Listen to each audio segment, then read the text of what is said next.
हुकूमत अवाम के बारे में नहीं सोचती, ख्याल नहीं करती। सच बताना, हम एक दूसरे के बारे में सोचते हैं। हम सोचते हैं पेट्रोल तो अभी बाद में महंगा होना है, तो जो महंगा होने से पहले बंद कर देते हैं कि देना नहीं, वो कौन है? चीनी तो अभी बाद में महंगी होगी, सिर्फ खबर आई है कि कल परसों कीमत बढ़ेगी, तो जिन्होंने पहले उठा के गोदाम में रख ली है वो कौन है? अभी तो सिर्फ पैगाम आया है कि घी की कीमत बढ़ने लगी है, तो जिन्होंने पहले कह दिया खत्म हो गया नहीं देना, वो कौन है? ओ खुदा के बंदे, हुकूमत हमारा नहीं सोचती, हम एक दूसरे का सोचते हैं।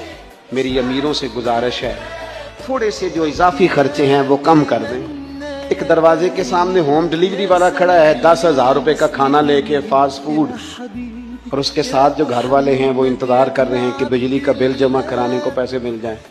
तो ये उम्मत एक है, इनका दर्द एक है।